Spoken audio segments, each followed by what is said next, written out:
Today, we all are gathered here for a seminar on Constitution of India, but also guides the human race in how to achieve it. It is not only to have just a political independent India.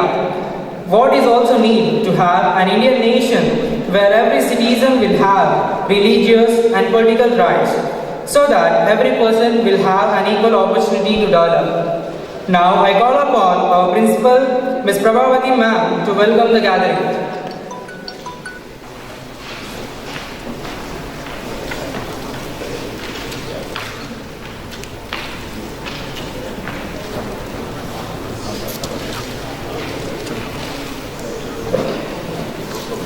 Good evening, all of you. A warm welcome to the Thursday Table. As you all know, the Thursday Table is a group of webinars and seminars that we have every Thursday, as the name suggests, to interact with eminent personalities. And today is our 16th episode. And we have with us Mr. Shafiq Rahman Mahajir, a leading advocate who has contributed immensely to human rights activities. It's a great pleasure to have you with us, sir, and I extend a warm welcome to you on behalf of all of us at HI. We have with us Hassan Bakar, sir, who is a constant support to every program that we conduct. A warm welcome to you, sir. I extend a warm welcome.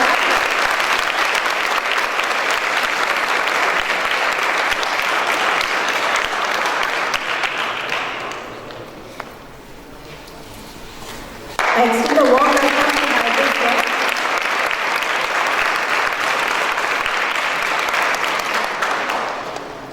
Academic coordinator and principal of the college.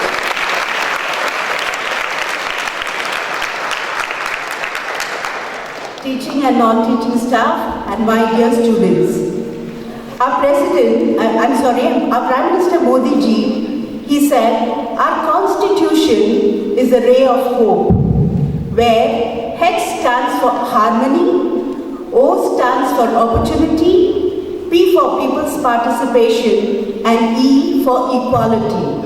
So today we have our guest who is going to talk to you about this ray of hope, our constitution. Thank you, sir, and welcome to the program.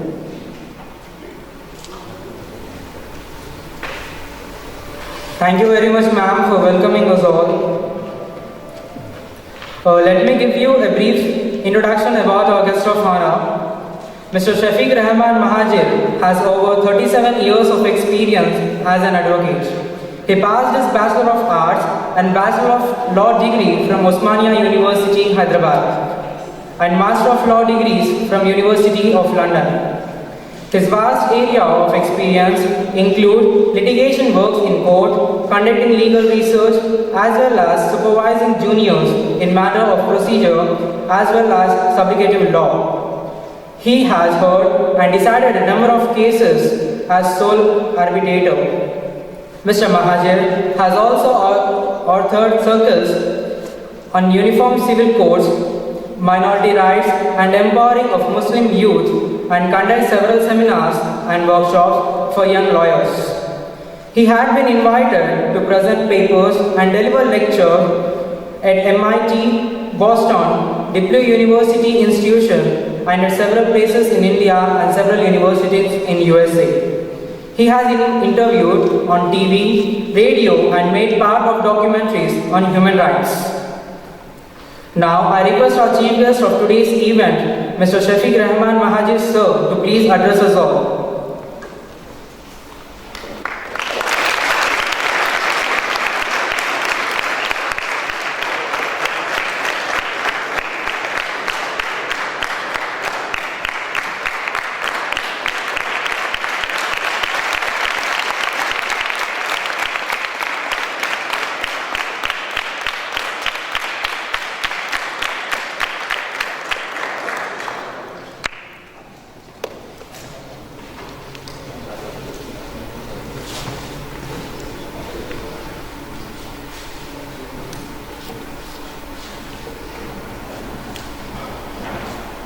Assalamu alaikum. You have been certain things about my alleged achievements. These are actually not achievements. They appear to be achievements because you tend to see these things in comparative terms. And when you contrast what has been done by small people like me with what other people could have done perhaps but did not, it appears to stand out. Before we proceed, I would like to ask you to consider what the difference is between a speech, a lecture, a monologue, a debate, and a seminar. This is supposed to be a seminar. What is a seminar? Would someone like to volunteer a possible answer? Every institution is an institution built on a certain foundation, and there is a structure of thought which constitutes the building. A seminar is an event where you revisit and interrogate the basic building blocks of that edifice, that thought structure, which we take for granted. Unless we are willing to re-examine those basic premises on which we have based our lives, it is not possible to change course. You will also appreciate that just as when an aircraft takes off, it takes off in the direction in which the runway lies, although the direction in which it is to head may be entirely different. And once you have taken off, you need to do the necessary course correction in order to reach your destination. So in this seminar on Constitution, I do not propose to tell you how many articles there are in the Constitution, how many schedules there are, what is the difference between a federal structure and a unitary structure, how is the relationship between the states and the union regulated, how are judges to be appointed, what is the judicial hierarchy, and so on and so forth. The reason why I am not going to do that is that these are all details which you can find in any textbook on constitutional law. So why should you require a seminar to discuss these aspects? These are aspects which anyone can find out from a look, either on the web or in the textbook. The Constitution was given to us in the sense of given to ourselves, by people who at that time formed what was known as the Constituent Assembly. An assembly of people who represented the large mass of humanity living in India, and from a synthesis of the competing claims. You must remember that when India became a unified country, it consisted of a large number of states, princely states as they were called, which were ultimately unified because of the struggle against the British rule. The need to govern this large body by one system became necessary, became felt, and the Constituent Assembly came into being in order to determine what should be the rules and regulations that will govern us in our relations with each other. The debates that took place at that time are called the Constituent Assembly debates. There is a complete record of what was stated, what was objected to, what was the reasoning involved in adopting or not adopting a certain language. of specific provisions and so on and so forth. The result of these Constituent Assembly debates was that the Constitution as we know it came into being. The Constitution asserts, we the people of India. So it is a contract that we are making among ourselves, saying that these are the rules and regulations that will govern us in our relations with each other. These are the rules and regulations that will govern the states vis-a-vis their relationship with the Union of India or the central government, and so on and so forth. This Constitution is therefore a contract, and there is something called a social contract theory of nations. The social contract theory of nations basically presupposes that people with competing claims, with diverse and sometimes conflicting interests come together to form one cohesive body, and they decide that these are the rules and regulations which will govern us in our way forward. It's like making a partnership. 2 or 3 people, one having a certain amount of, let us say, money, another having a certain amount of expertise, a third having a certain amount of equipment or land, they come together, pool their resources and build a partnership. The important thing in such a setup is that there should be an honesty of intent and purpose, an element of trust that what is projected is what it is, and there is transparency going forward. This is how we will be governed with each other. This is how we will have relationships with each other.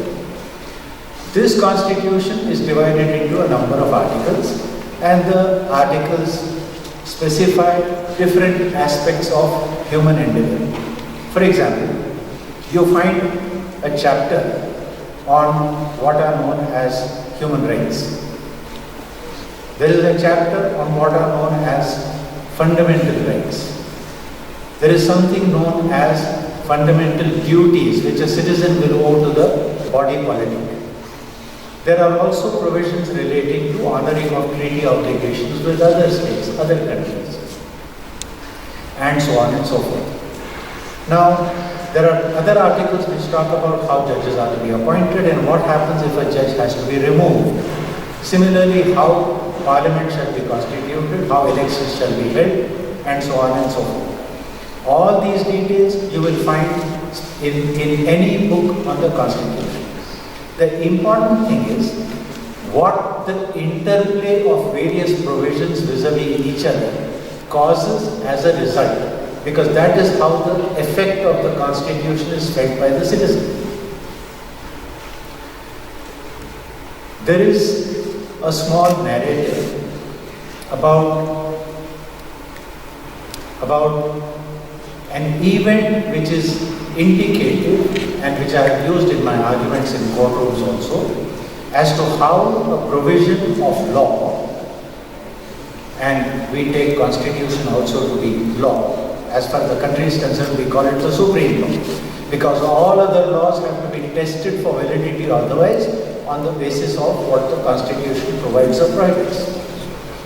The incident, the event, the narrative, which I said that I use in arguments sometimes, is that there is this anecdote about a man who was fairly young, but he was also very sick, and he knew that he was going to die. So he disposed of all his valuables. He had small children. Disposed of all his valuables and collected them in the form of gold in a sack. And then he called somebody who knew and said, I would like to entrust this into your care. My children are small. I cannot give it to them. Once they become adults, you can call them and give it to them. But no one does anything for free. So this person will wonder, what is the advantage for me? So this man said to the person to whom he was making the entrustment, when my children come of age, call them and give them whatever you wish. The rest is yours. Now this puts him in control. So he says, very well. He takes the sack of gold, waits until the children become adults, then calls a group of people to constitute a majlis, and there he says, this is the will of their father, that I give them whatever I wish. It is my wish that I give them the empty sack. I shall keep the gold. And people said, this is atrocious. This is unacceptable, unconscionable. And he said, don't blame me. Blame that man who wrote this bill. The matter eventually went to the court of a jurist of the time called Abu Hanifa, after whom the Hanafi school of Muslim jurisprudence is named. Imam Abu Hanifa heard the case. And then he asked for that will to be read again. Then he asked this man, what is your decision? And the man said, I want to keep the gold. The sack I want to give to them. And Imam Abu Hanifa ruled, the gold belongs to the children. You get the empty sack. I said, how is this possible? That's what I want. And he said, yes, that's what the will says. Whatever you wish, you give to them. You wish for the gold, give them the gold. In other words, the letter of the law must be interpreted in a manner which delivers justice. If you take it literally, sometimes absurd results follow. Towards this end,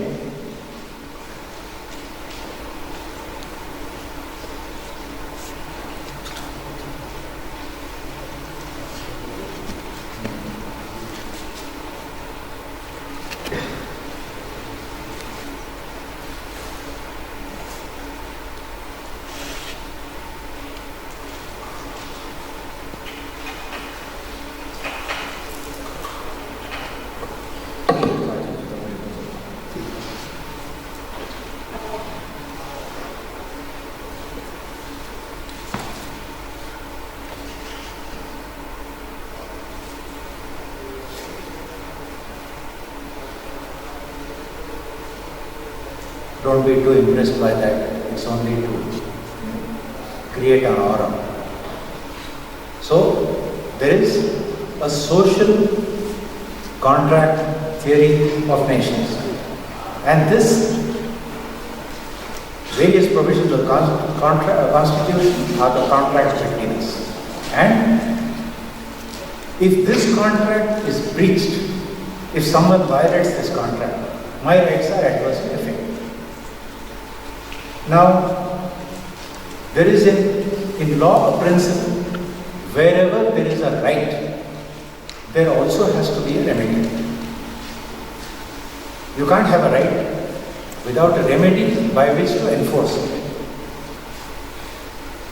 Therefore, I have said here that the original, that is the Constitution, because the Constitution, as you know, has undergone innumerable amendments, hundreds of them. So, we have here, for example, as illustrated, there are two articles which talk about discrimination being prohibited. Discrimination is the differential treatment of people who are similarly placed.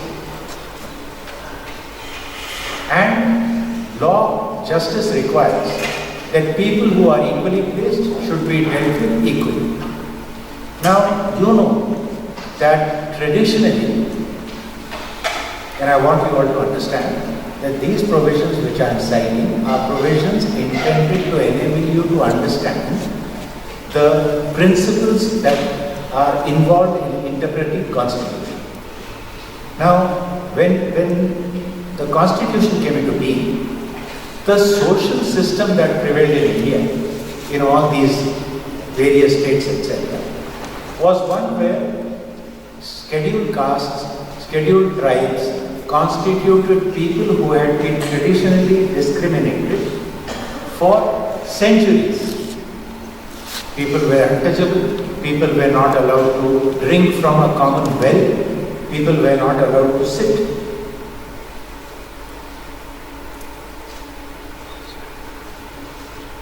Is it charging?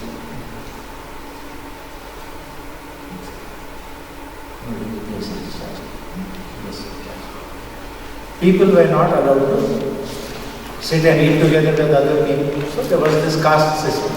Because of this caste system, these people had been traditionally deprived of opportunities and therefore they were marginalized. There were people who did not have the capacity and the entitlement, as it was then perceived, to take from whatever the nation offered equally with the others. Because of this traditional marginalization, they did not have the educational levels, the training, the opportunities, the exposure, the awareness to compete on par with other groups who were supposedly forward. Therefore, special provisions were made for these people. Now, remember that this provision of the Constitution is the result of debates in the Constitution, in the Constituent Assembly. What does Article 15 say? Prohibition of discrimination on grounds of religion, race, caste, sex, or place of birth. So, on these grounds, you cannot discriminate. The state shall not discriminate against any citizen on grounds only of religion, race, caste, sex, place of birth, or any other. What does this tell you? In order to understand how to interpret these provisions, you sometimes have to take out individual words and understand what they mean in that context. Contextual setting, as it is called, is very important because you have a word from a dictionary which by itself can convey 20 different meanings. But in a specific sentence, it can mean something specific. For example, take the word issue. Issue can mean something that is a certain volume of a magazine, the November issue. If you go to a court and see people's having disputes, you find that the court frames what are known as issues of fact. What are the disputes between them? So issue in one context can mean dispute, in another context it can mean the volume of a magazine. What exactly does it mean will depend on the sentence in which that word finds a place. The state shall not discriminate against any citizen on the grounds only of. In other words, aside from being different in religion, race, sex, place of birth, or any of them, there is something else which qualifies a person for special treatment. That is protected.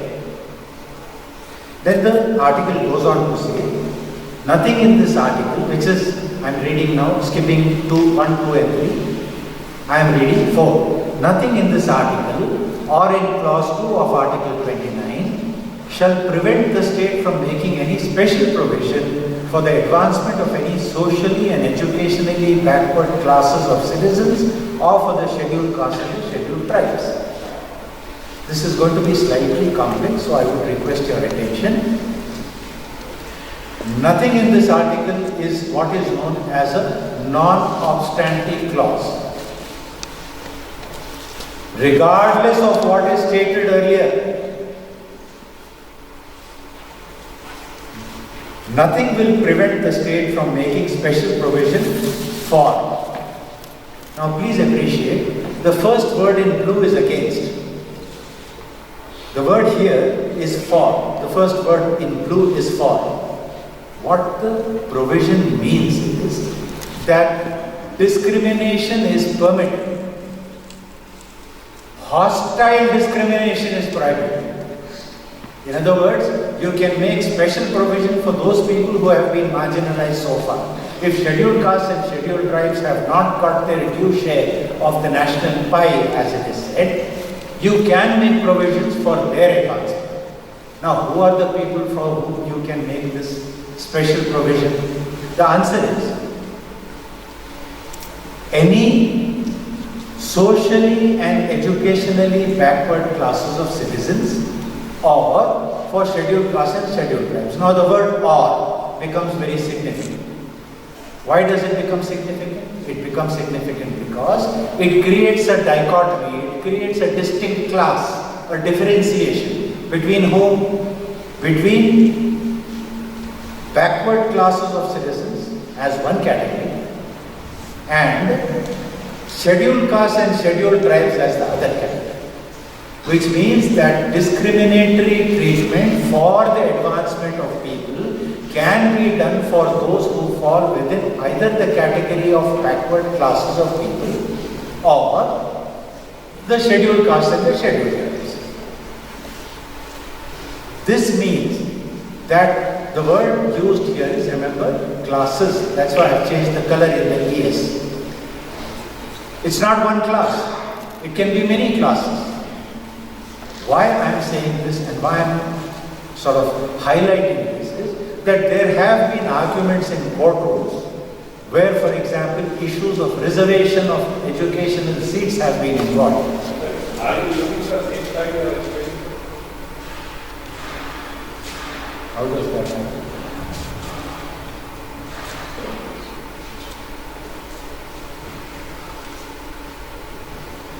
I'm sorry. Whenever this happens, please stop me. Okay, you have that now. For the advancement of any socially and educationally backward. So there are two classes of citizens. Socially and educationally backward. Now arguments have been made in courtrooms which have focused on the word and socially and educationally backward classes. And the argument that has been advanced in cases where, for example, there was a proposal by the erstwhile government of Andhra Pradesh before Telangana and Andhra separated, where they wanted to make reservation in educational seats for Muslim candidates.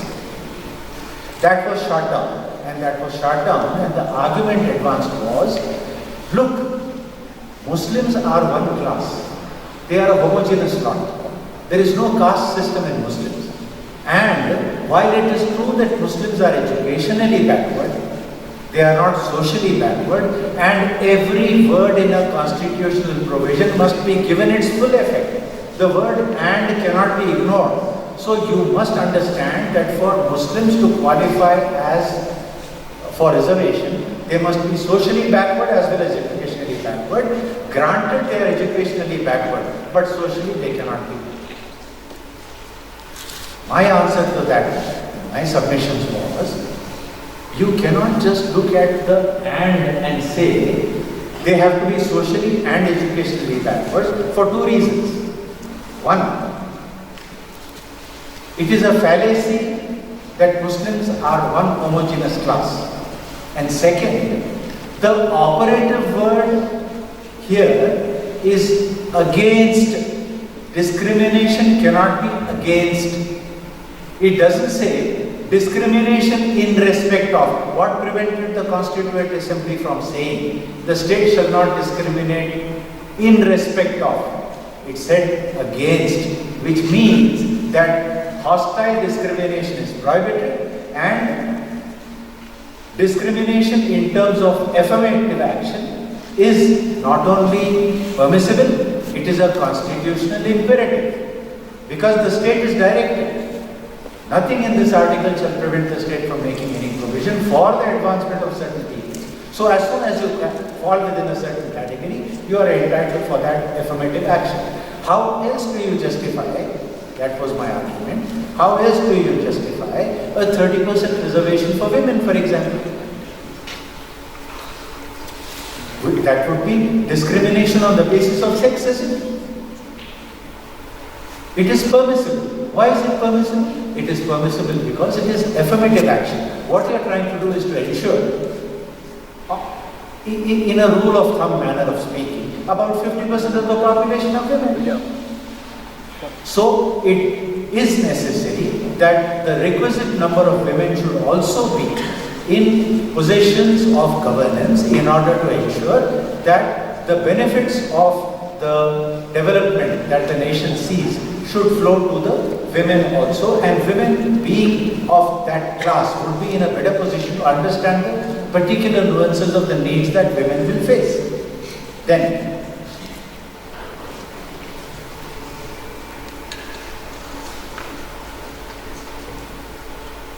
initially, when the Constitution came into being, reservations for any category were supposed to be for 10 years.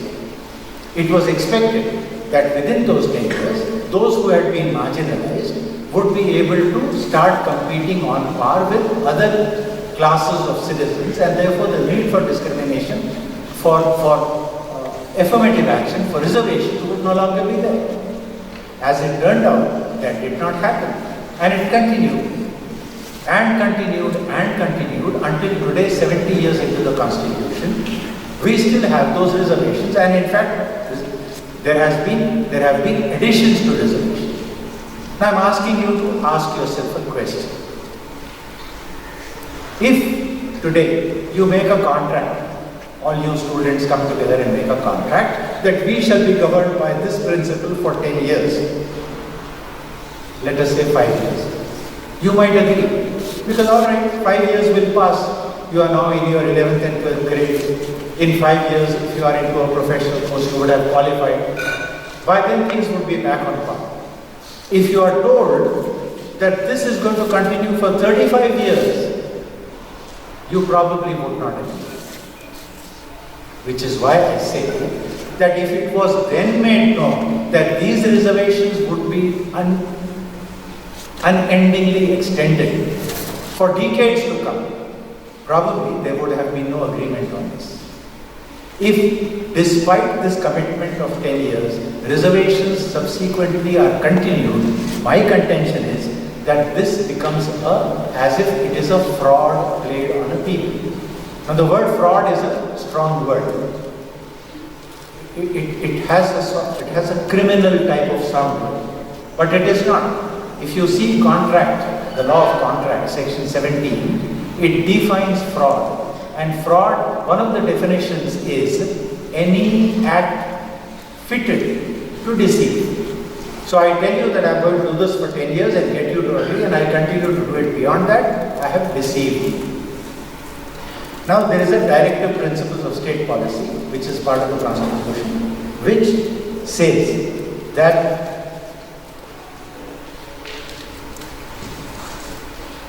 these provisions are not enforceable in a court of law. This becomes a problem. Now, you have a right. Like I said, there cannot be a right without a remedy. There also has to be a remedy. If a right was violated, you should be able to vindicate that right. But these directive principles of state policy are not enforceable by any court. So you cannot go to court and say, my lord, the Constitution says that there shall be prohibition of intoxicating drinks. Therefore, compel the state to enact legislation that prohibits drinking, because it's a directive principle and it is not enforceable in any court. So what do? The answer is in the remaining part of that provision. But the principles therein laid down are nevertheless fundamental in the governance of the country, and it shall be the duty of the state to apply these principles in making laws. Now, the state is now mandated with a duty, saddled with a duty. And the state is told that when you make laws, you shall make laws consistent with, in consonance with these principles. Although they are not enforceable by a court, although a citizen cannot go to the court and compel the state to do this, nevertheless, it is the duty of the elected individuals to ensure that these principles are followed wherever laws are made. What do you do when that does not happen? You have to wait for a period of 5 years in order to elect a different set of people who might then act consistent with the constitutional mandate. But for 5 years, you are stuck. Somebody went to court and filed a writ petition saying that this should not be the case, that political parties come and in their election manifestos, they say all kinds of fantastic things, but they don't implement them. That should be breach of trust. That is nothing short of cheating. So, issue a directive that political parties should either not make outlandish promises which they have no intention of honoring, or if they make those promises, they must be compelled to honor them. And the Supreme Court unfortunately said that that cannot be done. In other words, political parties will continue to make promises, and you as a citizen are expected to see through them and understand what is actually possible and what is only an election promise to get votes.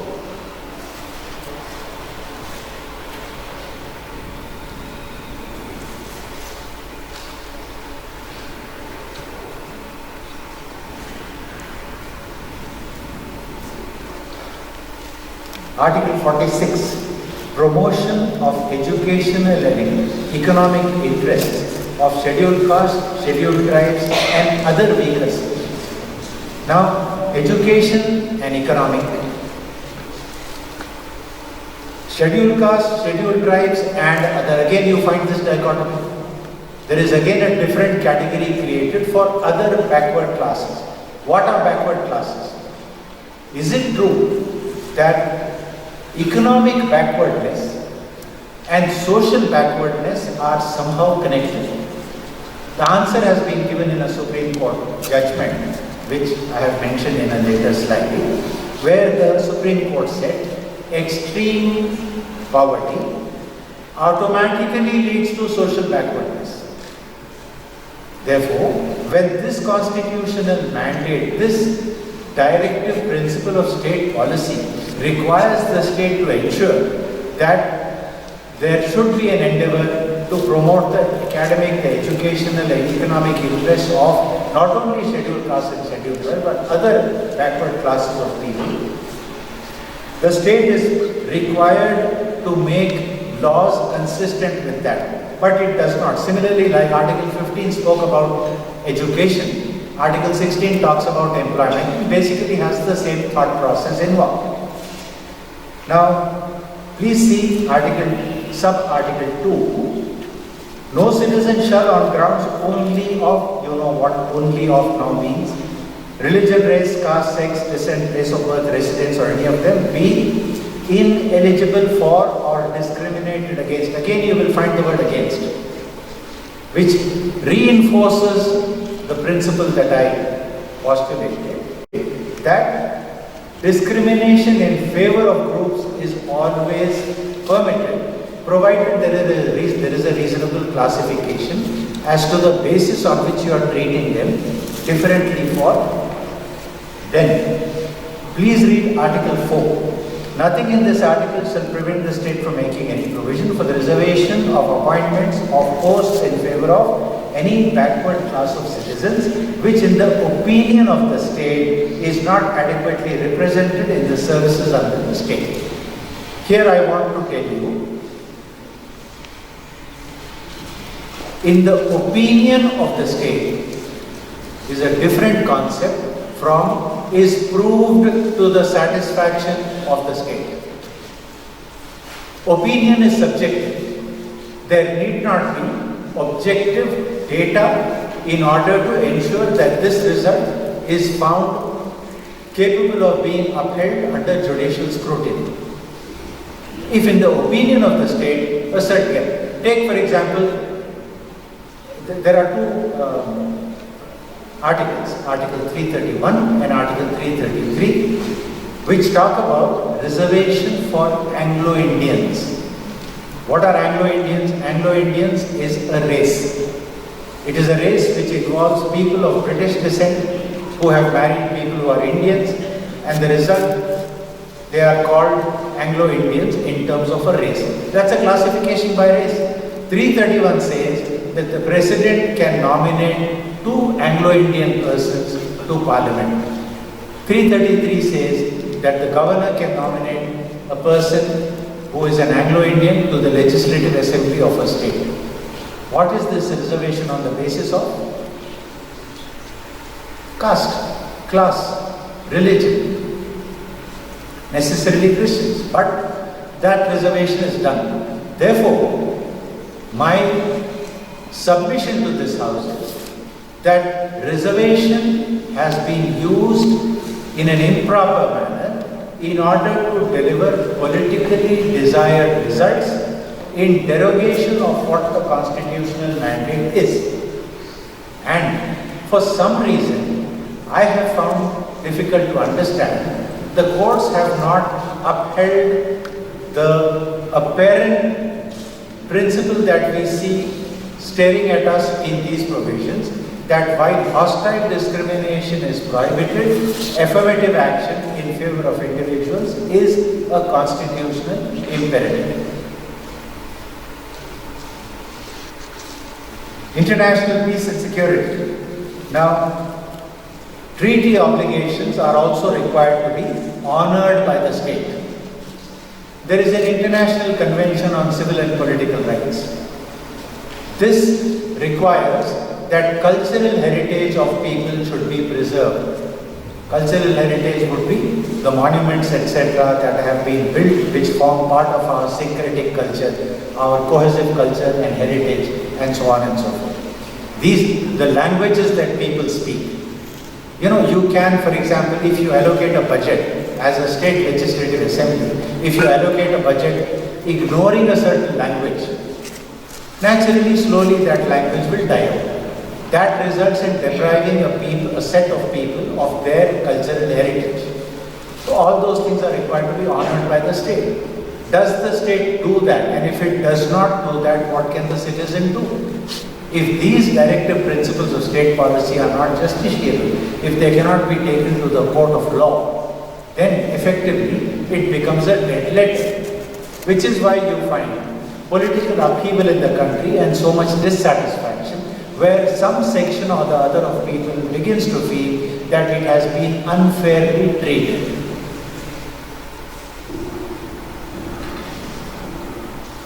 Now, it is the fundamental duty of every citizen to respect the ideal. These are the ideals of the Constitution.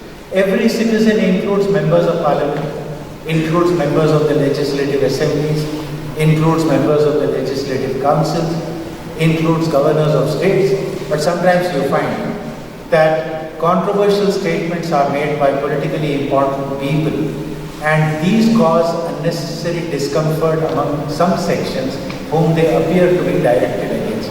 There is nowadays a less than careful approach in making public statements, and therefore you find that sometimes political figures who are public figures, even though not in politics, make statements which make headlines, and they actually sometimes do not really mean what they say. But nevertheless, that is caught onto by the press, highlighted in a certain manner, sometimes distorted into fake news. And the result is consternation in the public as to what is happening to the country.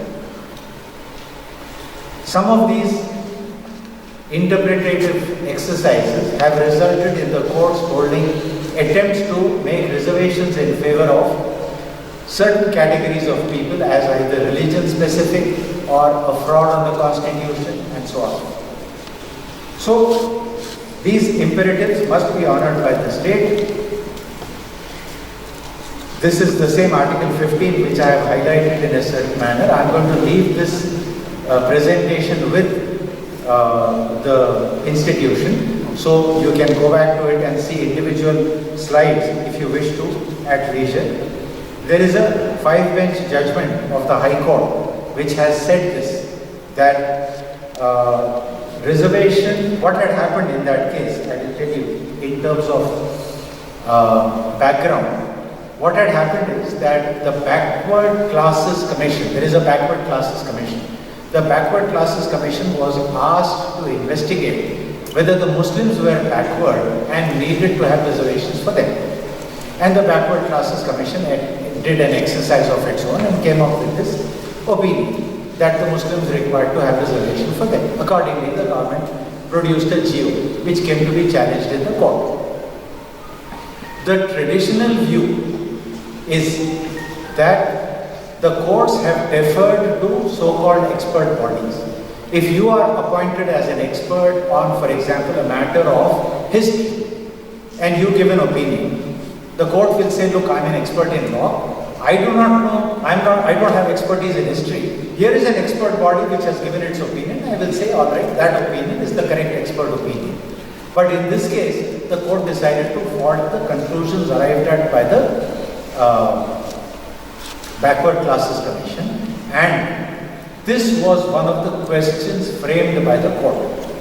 And you will see the number of times in which the word failure has been highlighted in red. So the court asked itself the question, does the failure to do A, failure to do B, failure to do C, failure to do E, etc., make the exercise suspect or invalid? You are students of 11th and 12th grades, you are not seasoned lawyers or High Court or Supreme Court judges, but you will be able to understand what kind of a question is this? Is this the question that should be asked at all? Because the answer is already built into the question. If I say A lies, B is unreliable, C is a person of dubious credentials, will you rely on what they say? The answer is necessarily no. So by doing things like this, my stand was that the court has misled itself and arrived at an incorrect conclusion that the reservation suggested by the Backward Classes Commission was incorrect. My argument was that the very framing of such a question renders the exercise doubtful. Now, the Supreme Court in earlier cases had said that reservation benefits cannot be had by conversion. What the High Court did, one of the, different judges gave different judgments. One of the judges said, never in the history of our country has conversion been so inviting. All that you have to do to get this reservation is to convert. You convert, then you are categorized as a Muslim and you get this reservation, which is actually not true because the Supreme Court has elsewhere said that the benefits of reservation cannot be had by conversion. I told you about Articles 331 and 333. These are the two articles that talk about reservation in favor of the Anglo-Indian community. And this is where the President and the Governor can nominate people on the basis of religion alone, class alone. Now, the court at the bottom, you will see that in red. The court said that this is extreme and religion specific and so on and so forth. But the Supreme Court has held this, answering the earlier point which I made, socially and educationally backward. Muslims are educationally backward, but they are not socially backward. The red part is what the Supreme Court has in an earlier judgment held. Now, traditionally, what has happened is that the law says that even obiter is a casual observation in passing while rendering a judgment. The court, in order to reach its conclusion, reasons and parts of those reasonings where certain statements appear are referred to as obiter observations. Even obiter observations of the Supreme Court are binding on the subordinate judiciary. So how does the court not follow what the Supreme Court has held in this case? The Supreme Court said automatically become socially backward. The formal institutions at the bottom again in red. The formal institutions. What are these institutions? Let's say Parliament, Legislative Assembly, the Judiciary. These are all institutions of governance. The formal institutions designed by humankind are as viable as the maturity of their adherents. So those people who man those positions should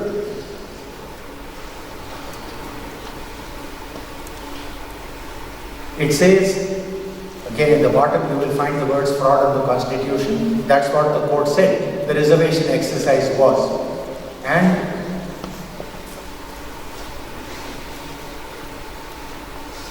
never in the history of Republic has membership, etc., etc. See at the bottom, the brown one. But the court ignores what the Supreme Court has said. It is impermissible to acquire the status of a backward class either by marriage, conversion or adoption.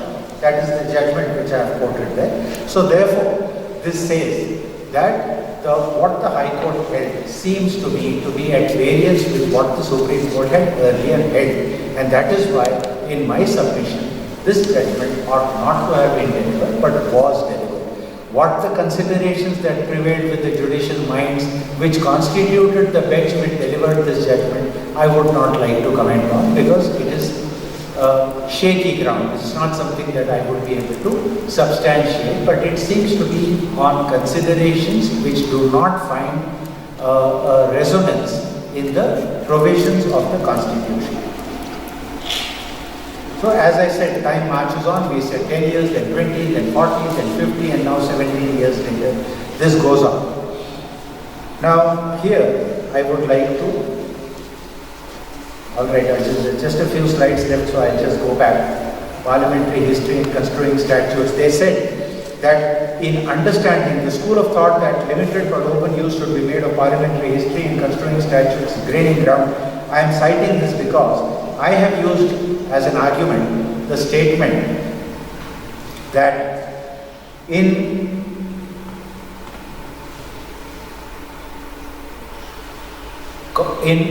coming up with reservations, what was the reason? The reason was that scheduled castes and scheduled tribes have been traditionally discriminated against and they have not been able to compete on par with the rest of the population. But if there are other sections who have become marginalized subsequently, surely the last 70 years are also part of parliamentary history. The last 70 years are also part of the history of India. And should that not be factored in making policies for the government, by the government now? Now, this is where I would like to conclude and ask whether there are any questions that you would like to ask. You are free to ask me anything about either what I have said or generally about things that you might be curious to ask people about. It can be about law, it can be about other things. Several people have doubts about, for example, specific areas of Muslim law, for example. Concepts like jihad, like child marriage, etc. If you have any questions, please. Assalamu alaikum, sir. Wa alaikum assalam. Myself, Abrar. I have a question that if these reservations are postulated unendingly, then we the leaders of tomorrow, how can we handle the country? I beg your pardon. Can you speak a bit less loudly? The sound, I couldn't hear you properly. Yes, definitely. If these reservations are postulated unendingly, Okay. then we the leaders of tomorrow, Yes. how can we handle the country? Okay, the question is, if these reservations are going to go on endlessly, how do we as leaders of tomorrow handle this? I am very pleased. I am glad that you consider yourself a leader of tomorrow. That is the kind of confidence I would like to see in every one of you. See, this is something which people are proposing.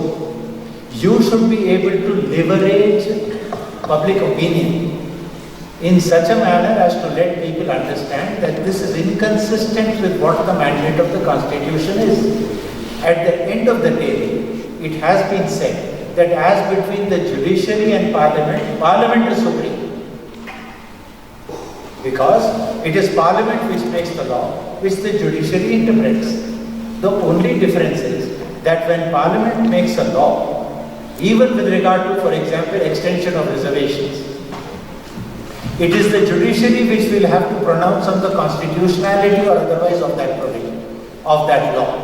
And we should have judges who are independent enough to take a view, a judicial view, that stands the test of constitutionality or not bent before political might, power and will. The difficulty here is that the system of governance that we have, a large part of the determinative aspect of who should be elevated to the status of judges of constitutional courts is people who are sitting in parliament.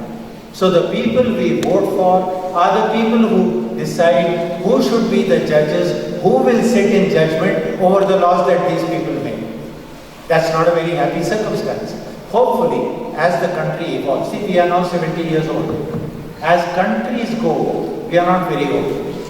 We are in our youth as a country, as a nation. And hopefully, as time evolves, people will come to realize what their respective responsibilities are to ensure that the right people go into parliament and legislative assemblies so that the right inputs go to ensure that the right people are elected to judicial office.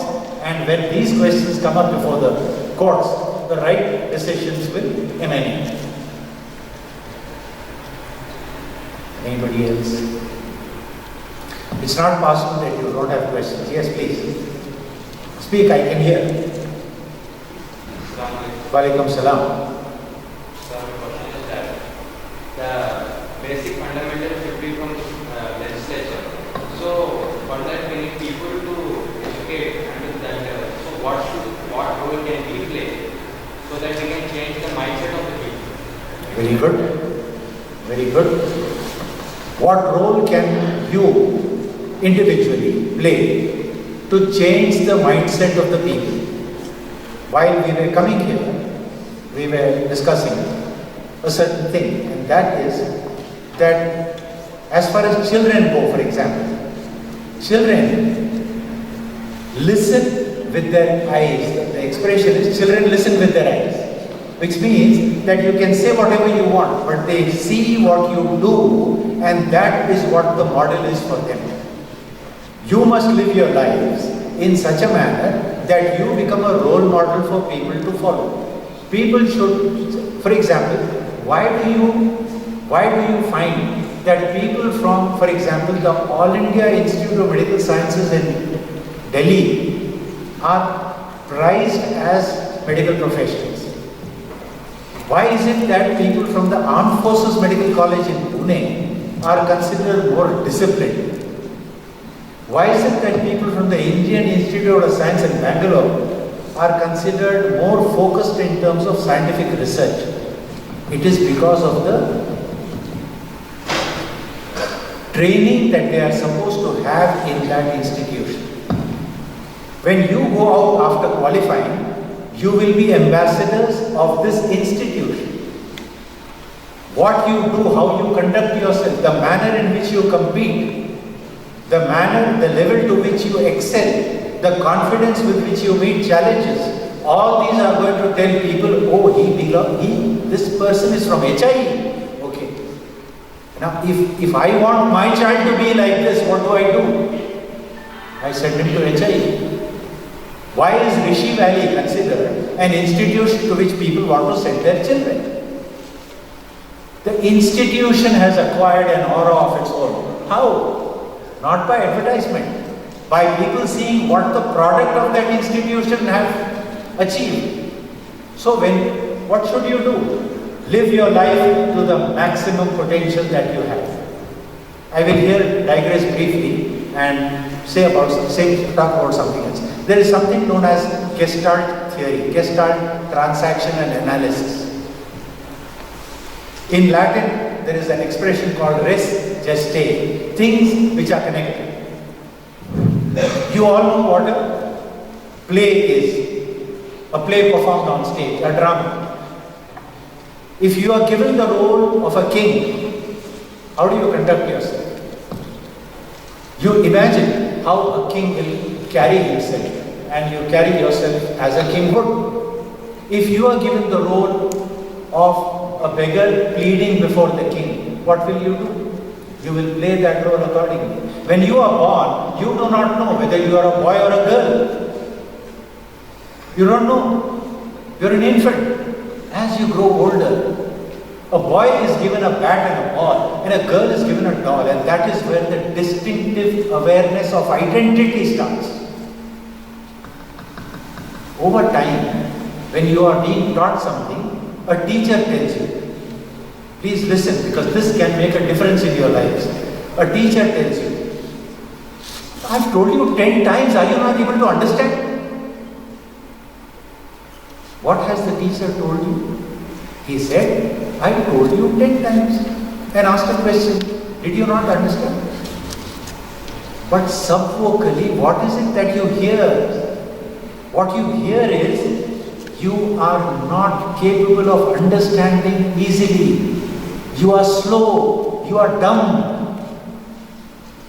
And that is what starts putting down a person.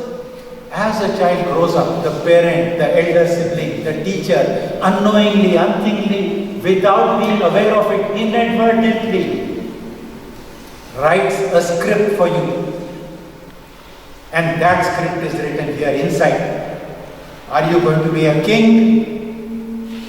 Are you going to be a courtier? Are you going to be a joker? Are you going to be an achiever or a failure? And then later on, you find people who are interested in your welfare, and they will come to you and they will say, no, you can do it. But no, that doesn't work. Why doesn't it work? It doesn't work because the voice inside is telling you, you cannot do it. You are dumb. The first thing that you have to do to take control of your lives is to erase that script. If Tom, Dick, Harry and Patel can do it, I can do it. What do they have that I do not? With the will to succeed, nothing will stop in your way. If you have the will to succeed, you will see opportunities everywhere. You have to be creative.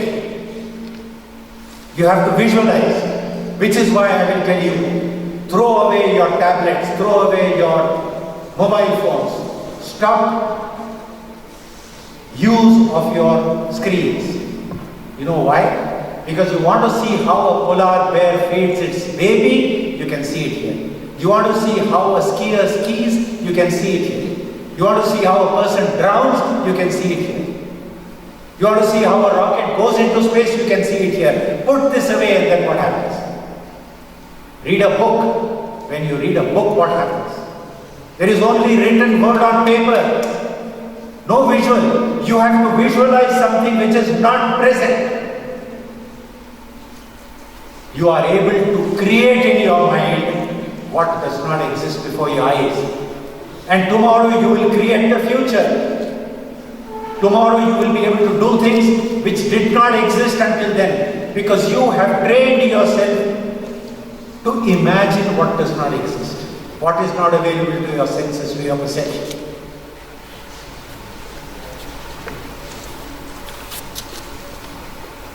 Anything else? But don't be, I just get carried away. It's very important what I'm saying. You realize that you are what you are because of what other people, the role that other people have played in your life. And you would like to pass it on. You would like to see, there's no reason why I am talking. The result of HIE in the past few years have shown what focused training does. So, if there is nothing else, can we call it off? Can we call it a day? Thank you so much.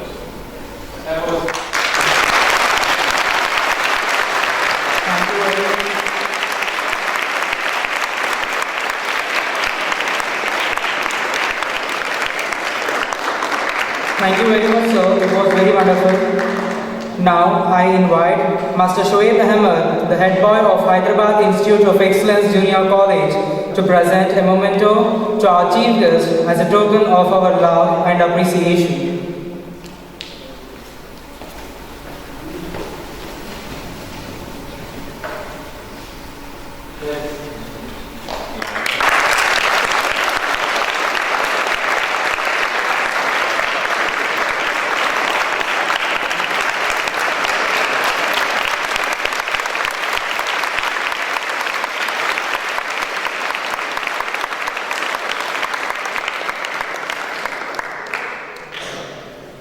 Thank you very much, Shoaib, for presenting the memento. Now I call upon Master Samir Hussain to present vote of thanks.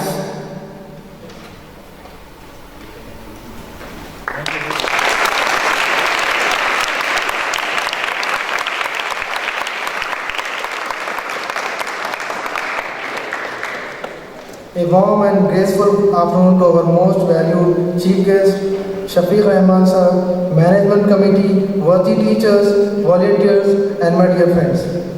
It's my privilege to propose a vote of thanks speech and acknowledge the contribution of those who really worked hard to make this event. First of all, I would like to thank our principal ma'am, Ms. Prabhati ma'am, for giving me this wonderful opportunity, because the unthankful heart discover no mercies, but the thankful heart will always find some heavenly blessings.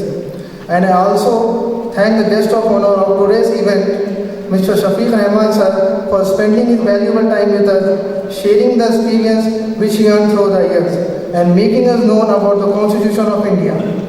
At this point, I would also like to extend my thanks to my dear friends for being such a great audience, and the cooperation of yours made this event a resounding success.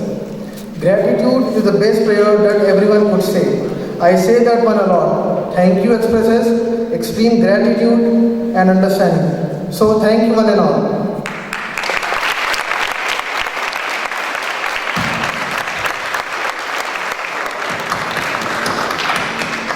Every story has an ending, but in life, every ending is a new beginning. No duty is more urgent than that of returning thanks. Once again, I thank everyone present here for making your support in making this event a grand success. Thank you one and all. Hope we meet you soon once again. Thank you.